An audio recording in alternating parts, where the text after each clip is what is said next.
Hi, I'm Weiser Cornell, author of The Power of Focusing and Untangling How You Can Transform What's Impossibly Stuck. And I'm looking forward to sharing with you my secrets to being calm and centered, even in stressful times, and how you can release your blocks to living the full, beautiful life that you were born to live. Tune into the end and I'll tell you how to get my free course on getting bigger than what's bugging you. I can't wait. This is going to be great. You're listening to the Good Question Podcast with Richard Jacobs. Our goal is to make each of our guests exclaim, that's a good question. I don't know the answer. Because when that happens, it means you, the listener, may be inspired to learn more beyond the interview and to ask great questions yourself that lead to new insights. In this podcast, we cover historical and current anthropology, comparative religion, and history. Welcome, and let's get started. Hello, this is Richard Jacobs with the Good Question Podcast. My guest today is Weiser Cornell. She's an author. The book is called The Power of Focusing and also Untangling, How You Can Transform What's Impossibly Stuck. So, Anne's got a lifelong fascination, as she says in her bio, of why people get stuck. And I'm actually pretty fascinated with that too. It's very frustrating when, personally, I know people that have such great potential and they just can't seem to get unstuck, I guess is a good way to put it. So I would love to hear, and I'm sure we're going to hear, about techniques for people to help themselves get unstuck. So welcome, Anne. Thanks for coming. A pleasure to be here, Richard. Yeah. Well, just so the audience knows, Anne was really gracious. She sent me a copy of her book, Focusing. And even before we started interacting like now, she's just been great. So I just want to publicly thank you for that, Anne. So thanks for coming. Tell me a bit about your background. How did you get to figure out the concept of focusing and, what is it? But what was life like before you figured this out? Oh, well, I have to confess that I'm not the one who invented the concept of focusing. It was developed by my mentor. His name's Eugene Gendlin. He was doing research at the University of Chicago, and I met him when he was about 45 and I was about 22. And I was a student of linguistics. I wasn't even trying to learn psychology. But Gene Gendlin was teaching his method for free in a community church. It was the 70s. It was the early 70s, which is what we now think of called the 60s. There was student unrest. There was anti-war protest. People were needing something to help them with the turmoil and stress. Not as stressful a time as nowadays, but still, looking back on that. And he was teaching for free in a community church, and he taught this method that he had discovered.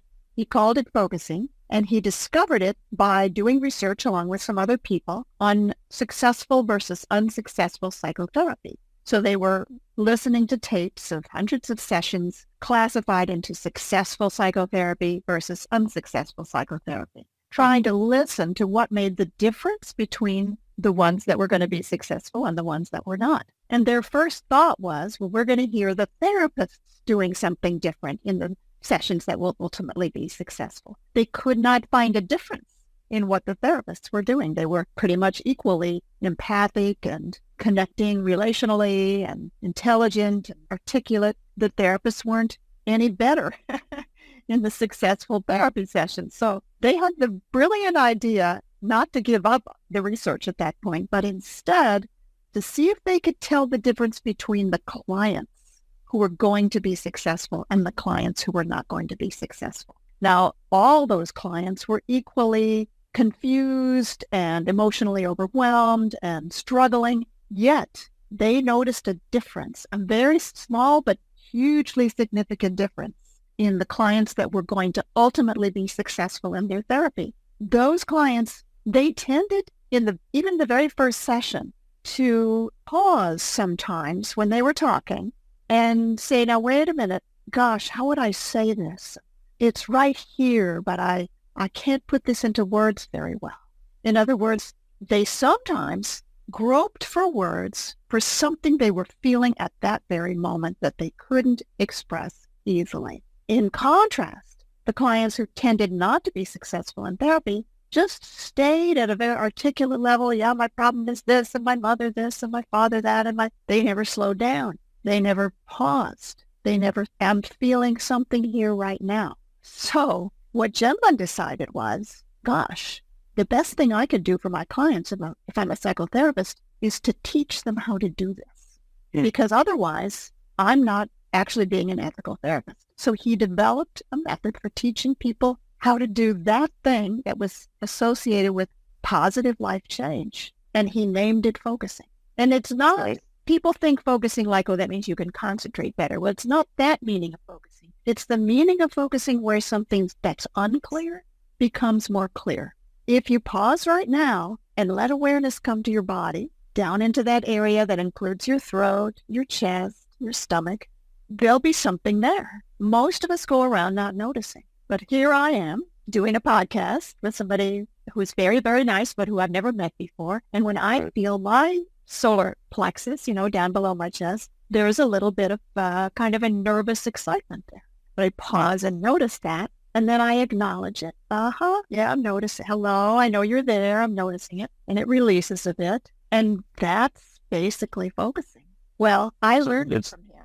So it's noticing what's going on in your body in response to, like I've had, sometimes I've had bad news and I felt like sick to my stomach or anger. I've felt, my heart going faster or, my shoulders getting tighter. Things like that. So noticing what's going on in your body when you're in a certain situation, but then what do you do with it? So, please go on. So the next step is to create a relationship with what you're feeling. And this was what I contributed to Jenlin's work. So I became so excited about this process that after teaching linguistics for a few years, I left the field of linguistics and went to assist Gene Jenlin in his workshops and became one of the first full-time teachers of focusing myself. And I added to what he was doing by emphasizing what I call inner relationship. An inner relationship means, okay, you found that place in your body that's tense because of something that's going on or angry because of what that person said. And you use some words that I've developed. You say, I am sensing something in me feels, let's say, angry. And there's all the difference between I'm so angry and I'm sensing something in me is feeling angry right now. And you can feel there's a little more space. There's a little more ease. You're still angry, probably for some good reason. But now you have a relationship with the place in you that's angry. And you can say hello. I'm saying hello to it. And I'm sitting down with it. So the metaphor of imagining that you can have a kind of conversation with something you're feeling inside. And I'm saying hello to that nervous feeling or tight feeling or whatever it is. I'm sitting down with it to get to know it better. I'm letting it know I'm here to listen. And what I've discovered as I've worked with thousands of people over the years is that many people try to change what they're feeling or talk themselves out of what they're feeling, especially if it's a stressful feeling. Like I shouldn't be feeling that way. I don't need to feel that way. There's nothing to be afraid of. And that actually keeps things unchanged. Whereas if you say to your feeling of fear, hello, I know you're there. I'm listening. Do you want to tell me more about what you're afraid about? And it's not like your feelings sort of open up little mouths and talk to you, but there is a communication, like as I sit with it, I realize that the real reason it's scared is that I'm not sure I can do it. Okay. So there's a step of realization there. You say, okay, I hear that. It's something about not being sure you can do it. So it's a series of inner invitations that make up a conversation. It leads to what we call a felt shift, which means that these bodily feelings, they let go of you. They may even change to a really positive, enjoyable feeling. Like, now I know what that was all about. And I'm feeling relaxation through my whole body now. Well, that happened a bit. I have an experience early in the day and, I feel like someone was a jerk and then it makes me mad and it colors if I don't watch out, it'll color my interactions throughout the rest of the day. So sometimes, not always, but sometimes I'm self-aware enough to say like, oh, I know why I'm mad because this and that happened. So it seems to take the edge off for some reason, acknowledging it. Yeah, good. I'm so glad you got that experience. Exactly. It's weird.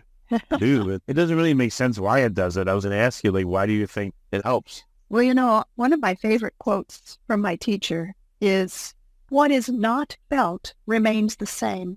When it is felt, it changes. He says, we think we make ourselves good by not allowing the feeling of our negative ways, but that just keeps them the same. And I would add to that, that emotion, whether it's an emotion you give a name to, like anger, fear, sadness, and so on, or whether it's a body sensation like clenching or heaviness, the destiny of all of those feelings is to change. The word emotion has the word motion in it for a good reason. The purpose of an emotion is to connect us to how we feel and what we need, and then change. Be on its way. Something else replaces it. And when emotional states stay on, it's probably because we've been trying to dismiss them, ignore them, push them away. We feel guilty for feeling that way. For all kinds of reasons, we've not been allowing those feelings. When I say allowing those feelings, I don't mean that if you're angry, you need to smash something. What I mean is inwardly say, yeah, I sense there's anger here. Let me sit and sense more what it was that brought that. And, that's what it was. And that's the natural state of things. The mystery is why things stay stuck and don't change. So my mission in life is to help people be more aware of how they're feeling and have a good relationship, a positive relationship with their feeling. Do people ever have like a sarcastic response, like, I'm feeling anger, and then they say to themselves, no, of course, I don't know, does that ever happen, or is that just... Sure, all kinds of things happen. Yeah, but people usually come to me because they're interested in learning how to shift their stressful feelings and be more relaxed in their lives. So it's unlikely that a sarcastic response would come, but if it did, we'll be curious about that. Curiosity, I think, is one of the greatest approaches to anything in life, any person or situation. If I can be curious, keep an open mind, wonder, let's see, what's going on here? What's upsetting this person so much, So we have curiosity toward ourselves. What if you're feeling just really, really super emotional? You're having a panic attack, or you're just like in the throes of intense fear or something else, or grief. Does this work to recognize those emotions too? Or like, what do you do with that? Do you need to de-escalate first before you can sense what's going on with you? Well, this is a de-escalating process, an emotional regulation process. Grief is an interesting one. I would not say something in me is grieving or something in you is grieving. I think grief is a whole body experience. I tend to trust grief. I think that it's a natural response to loss. But I would invite people to say, I am sensing the grief. I am sensing the grieving that's happening in me now. I am staying with it. I'm keeping it company. I'm aware of it. And I think the biggest problem with grief is when we resist it. When we've been told by other people, you should be over that already. Or we're trying to argue ourselves out of it. Or how could I be feeling this bad? It was only a cat, But when you trust your own emotional responses and stay with them instead of trying to push them away, but be present. Like, I am here with this. I am feeling this. It's never too much. It's never more than you can handle. So does the body reward you for acknowledging the feelings that it's giving you? Yeah. Usually there is a sense of release, relief, a deeper breath, the shoulders relax. Maybe not immediately, but pretty soon there's a thank you almost inside. It's almost as if something from inside you has been knocking on your door forever.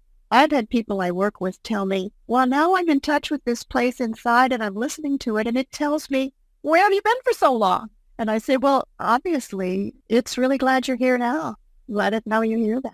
What's interesting is, from what I've learned and seen, that people need to be heard and then they feel better, psychologically. So this is like an analog to it. The body needs to be heard. So when you acknowledge it, it thanks you and it resolves something inside yourself. So again, just as emotionally, you need to be heard by someone else. For your own self, again, you need to acknowledge what your body's saying to you. They're exactly analogous to each other. Yeah, I love that you pointed that out. I think that we can give to ourselves the same kind of compassion that we could give to someone else. And, from time to time, one of them is easier than the other, right? It might be easier for me to listen to myself. That other person drives me so nuts that I don't want to listen to them, or vice versa. It might be easier to listen to another person, but you treat yourself as if your worst enemy.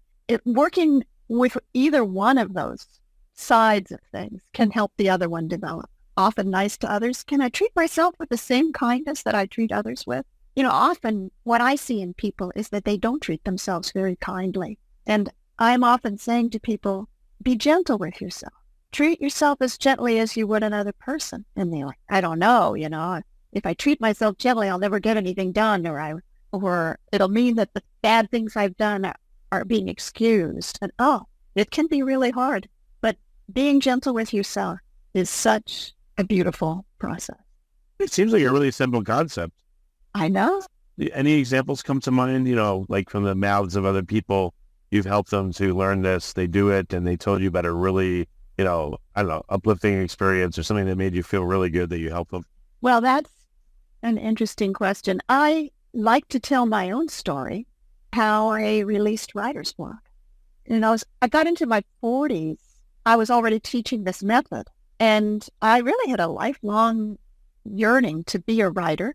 And by that time, what I wanted to write was a book about this process. And my teacher had already written a book about it, and it almost felt like maybe I shouldn't take away anything from him by writing another book about it, or maybe nobody would want to see another book about it, or what do I have to say that's different? And anyway, I kept trying to write this new book and getting stuck and dragging to a halt and coming up with nothing for years. And then one day, I decided to use the very method I was talking about to work with the block to writing. I decided to assume that there was a part of me that didn't want to write, even though all that was in my conscious mind was, I want to write, I don't know why I can't. And I sat down with a focusing partner, because that's often how we do it. We trade time with another person. One person does the focusing process and the other person is a listener. And I sat down with Bonnie and I invited the part of me that didn't want to write and kept my awareness in my body. So let's see, how does this feel in my body if I invite the part of me that doesn't want to write? And after a while, after some time went by, I did begin to feel something in my chest. And then it was hard to articulate, but I took the time. Slowly, I began to be able to put it into words, what I was feeling in my chest. It was almost like a squeezing movement that if I gave into it, it would move the top of my body forward, like my shoulders were hunching. And suddenly I realized it's ducking. My body wants to duck. And then I got an image that I was on a firing range with those big targets with colored circles on them, but I was standing in front of the target and I needed to duck. And so as part of the process, I didn't understand yet what that meant, but part of the process is to put off trying to understand things and just trust and go ahead with it. So I said to my body, okay, I get what you're showing me. You're showing me ducking and you're showing me standing in front of a target and afraid to be shot at. And then I stayed with it longer. It's like, what else do you want to show me about that?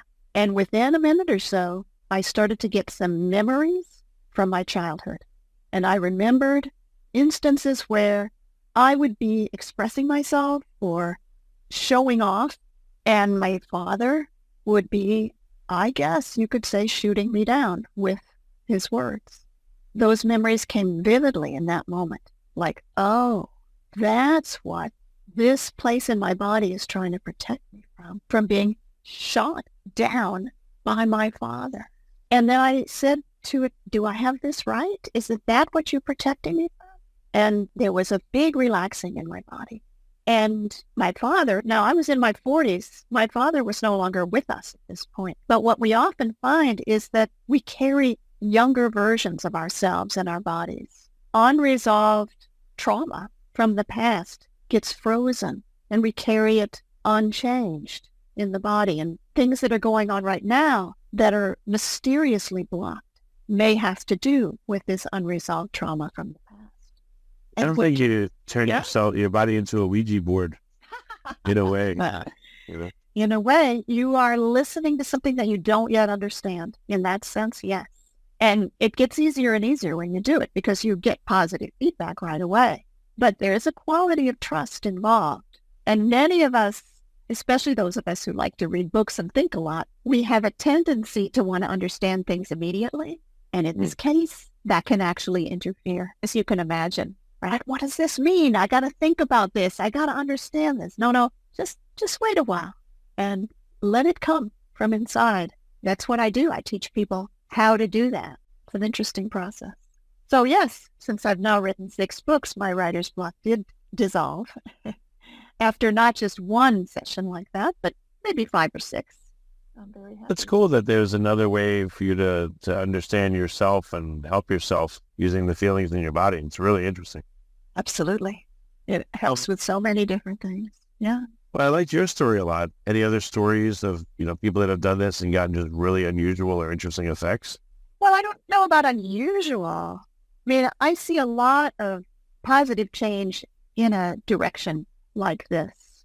One story I tell about in my Untangling book, that's a book I wrote with a co-author, is a man who worked with us for several years, a man in his middle 30s. He had a rough childhood. He was aware that his father angered easily, and when his father was angry, he might hit his kids. And this young man was afraid that, well, he just didn't want to be around his father. He didn't like him. He didn't feel safe with him, and he felt like his mother hadn't protected him.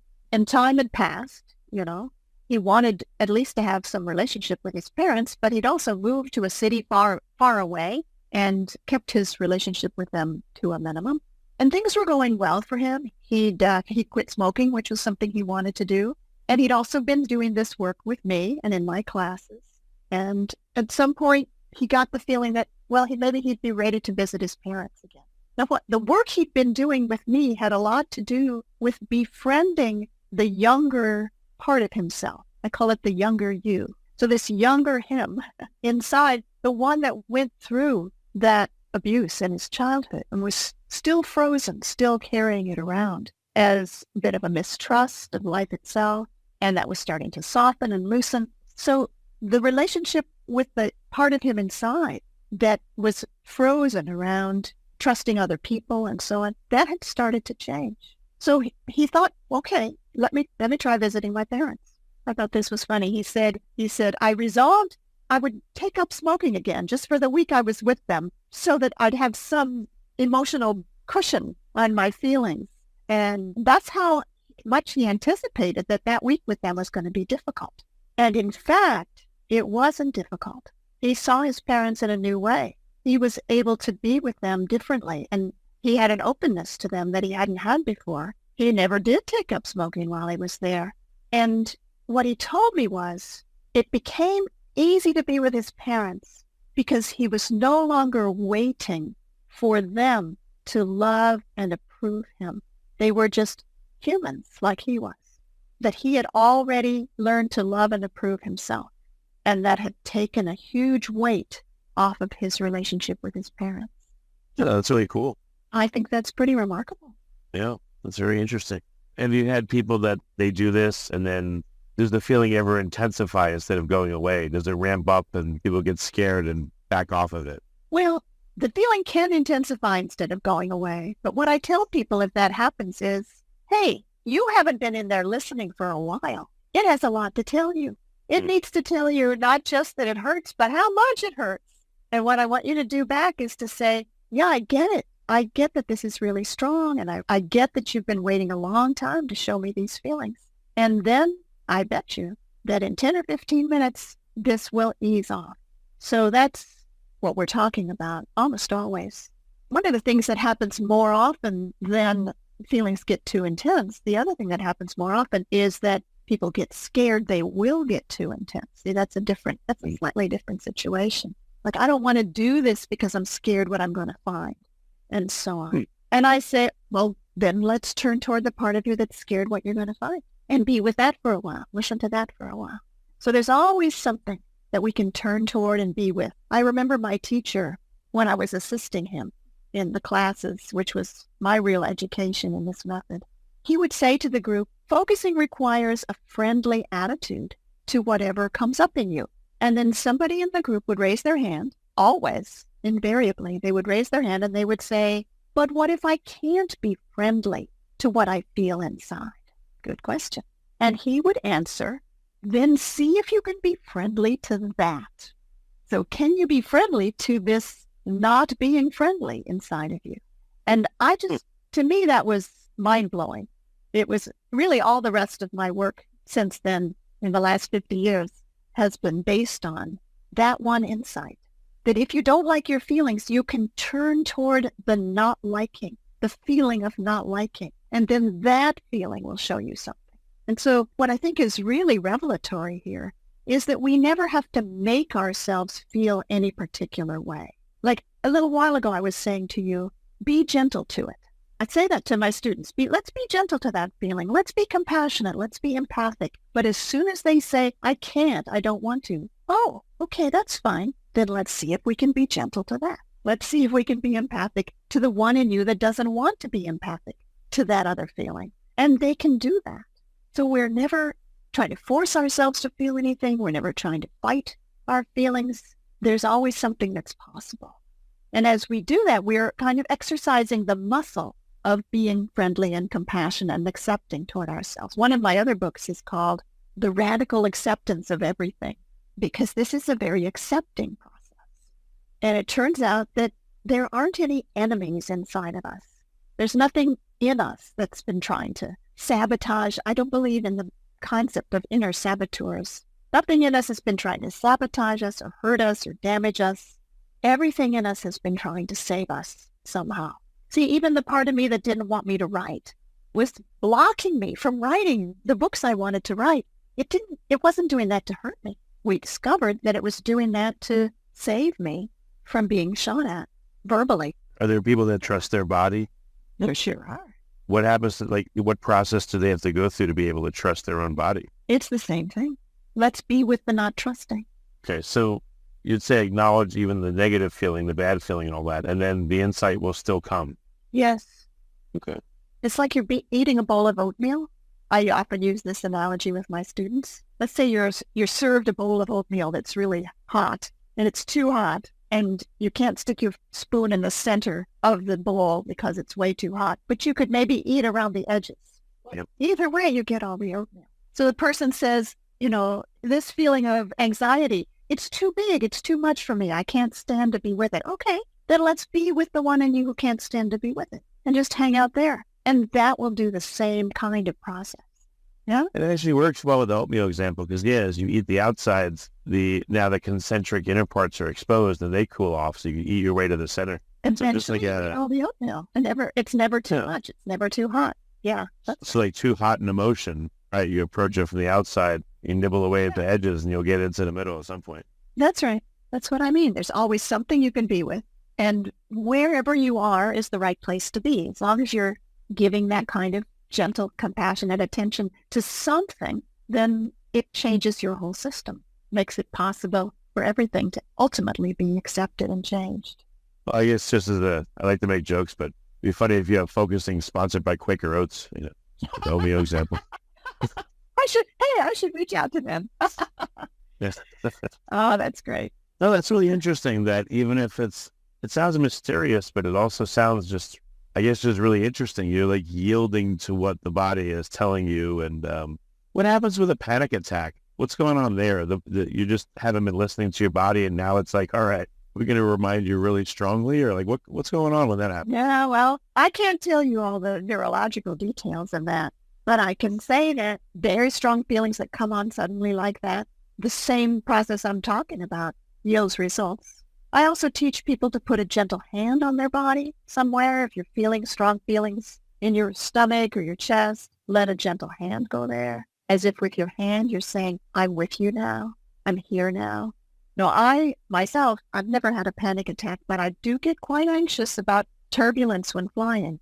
And I remember a time when I was on the plane was still on the ground, but it was a stormy day and it wasn't a very big plane. And my stomach was as tight as a knot. And I hate that feeling of being so afraid and anxious. So as a last resort, I used my own method. And there sitting on the tarmac, on the runway, I just started talking to my stomach and saying, I get how scared you are, and I'm with you. And at first, it made no difference. I had to say it patiently again, I think about 5 times. And finally, the 5th time, I think I said it, there was finally it got through to that anxious part of me that I was there with it, that it wasn't alone. And I could feel the relaxation come into my body. And then the plane took off, and it was not the smoothest ride I've ever been on, but my stomach stayed relaxed the whole time. So, Great. Yeah. How effective is this when you as the counselor are talking to someone's stomach or, back or whatever it is, or neck, versus them talking to it themselves? Like with the first few sessions, maybe be with a counselor where they would, do this in a guided way, and then you can learn how to do it better on your own. from the very start, I'm inviting people into their own inner relationship. So if the person says to me, I feel really scared, I'll say, you might want to sense where in your body you feel that scared feeling. And then they pause a minute and they say, it's this clenching feeling in my heart. And I'll say, so you might check with that clenching feeling in your heart, if clenching is the right word to describe it. So each thing I say to the person I'm working with, my client, is an invitation for them to do inner sensing. And they say, yeah, it's clenching. And then I say, well, see if it would be okay now to say hello to it inside. And they say, okay, I did that. It's slightly eased, but it's still really tight. And then I give them another thing to do and another thing to do. So they're the one doing the sensing, and I'm like coaching them to what they might want to say next. And depending on what happens and what they tell me, I'll suggest something else. So that is it ever hostile where you acknowledge the feeling and then it actually intensifies or gets worse? So you said people are afraid it will, but can you say the wrong thing where it will backfire? One thing that comes to mind as you ask that question is that people can find feelings inside them that don't trust them. Like I'm in touch with it and it's telling me it doesn't trust me. And your body will tell you that it doesn't trust you, the person. That's right. Your body will tell you that it doesn't trust you. Not just your whole body, but this place, this part inside of you, this anxious part or this angry part or this scared part. You say hello to it and it says, I don't trust you. And so people will say that. If I'm working with them, they'll say, well, I did what you suggested. And what I'm getting is that this place inside me doesn't trust me. And so we have an interesting process now to build trust again. And the thing I say to the person is, well, let it know it's okay if it doesn't trust you, because you can't make trust happen. Trust needs to be built. Trust builds in a relationship because you keep showing up and you keep doing the right thing. So let it know it's okay if it doesn't trust you. Another thing people say to me is, I know it's here, but it's hiding.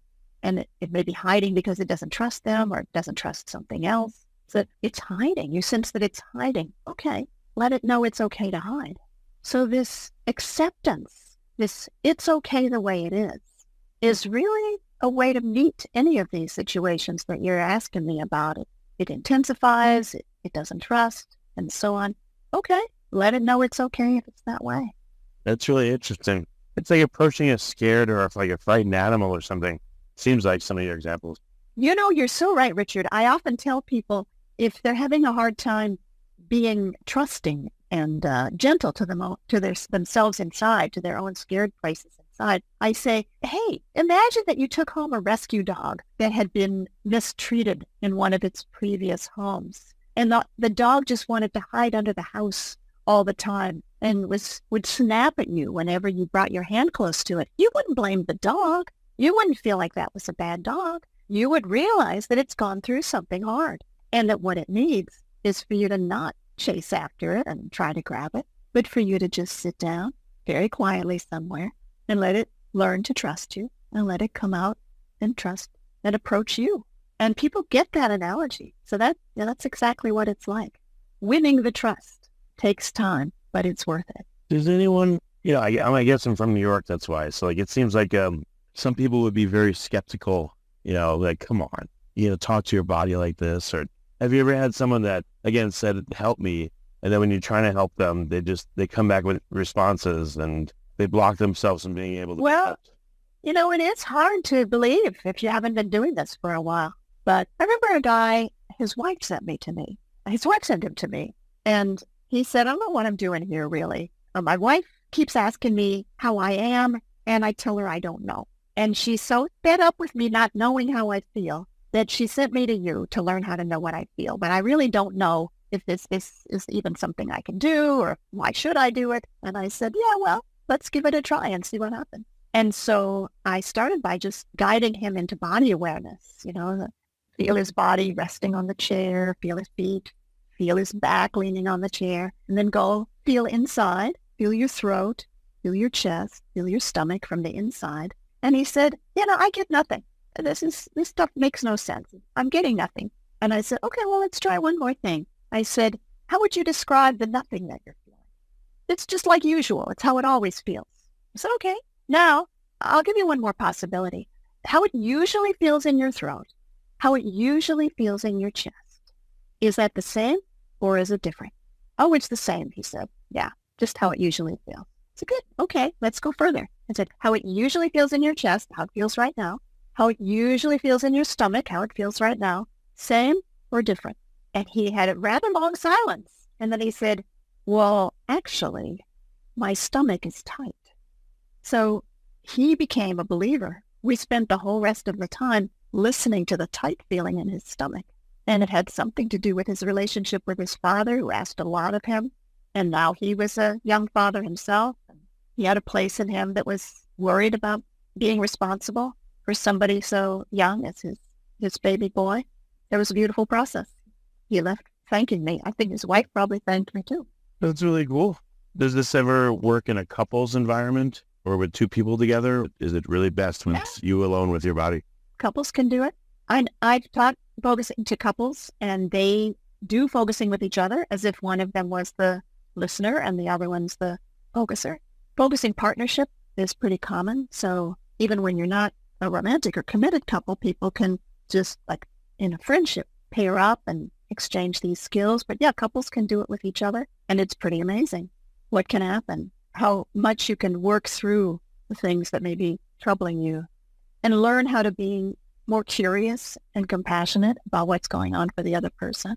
That's all pretty amazing. Well, remember how you said, sometimes you can put your hand on the spot that feels tight or off, and, that seems to help. So I imagined two people, and one of them, was talking, and, my shoulders are really tight, so I noticed, and the other person, puts their hands on their shoulders just gently and has them sit there. I wonder if that would help if you discussed, between the two people how it felt as they did that, and, they're not massaging them or anything, but just putting hands on them. Does that seem to help the process? Has anyone tried that? Well, I don't work that much with couples myself, but I certainly can imagine that going well. Yeah, I think that's a nice idea. So I don't know, how long have you sat with this concept and used it? And I don't know, what have you noticed about it by doing it for so long with so many people? You have a lot more experience than the average person, I would think. I'm 75. I learned this process when I was 22. So that's 53 years of experience. And I went through a crisis about 30 years ago when I'd already been working with focusing for 22 years. I was a teacher of it. I was internationally known, sought out teacher teaching in other countries. But I was using it alcohol addictively. I had something that focusing at that time had not helped me with, and that was an addiction to alcohol. And it came to a crisis. I realized I had to face that I had that addiction. And that happened at a time when I was just about to teach some workshops together with a friend of mine. Barbara McGavin is her name. And I confessed to her what she had not even known about me, that I'd been getting drunk 4 nights a week, etc. And I said, I don't know what to do. And she said, well, let's try doing focusing with this. And she herself had some very serious issues that had to do with self-esteem and feeling bad about herself. And so we sat down and we traded focusing turns in every free moment. And after every session, we took notes on what we were discovering. And somehow the combination of being at a crisis point in both of our lives and the caring in our friendship and the fact that we both were very experienced with the method and we could invent new ways of using it, it shifted both of our issues, and we developed really new concepts of how to make use of this process.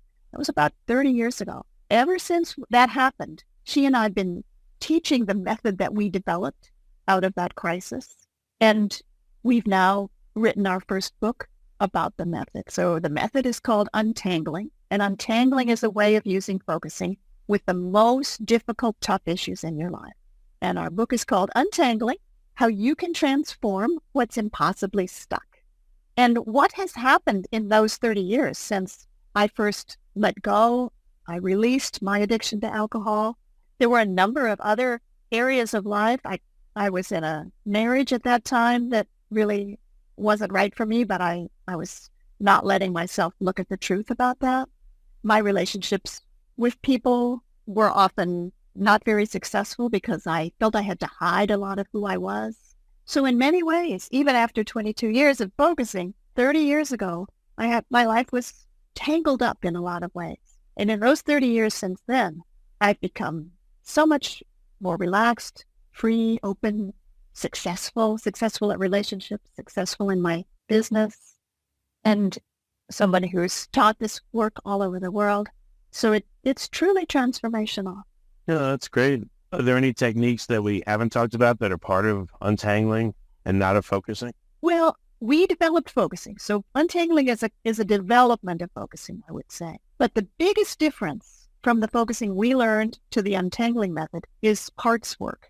We discovered that if you have a tangle, it really helps to speak of yourself as having parts. So I needed to talk to the part that wanted to drink. And just as earlier I had talked to the part of me that didn't want to write, part that didn't want to drink, and the part that felt terribly ashamed and anxious and worried that I was going to drink again. I needed to find a way to disidentify from both of those parts. Because in order to listen to the part that wants to drink, I can't be coming from the part that's trying to control it or shame it. I need to be sitting in the seat of curiosity. We started to call that ability to be with any part. We started to give it a name. We call it self-in-presence.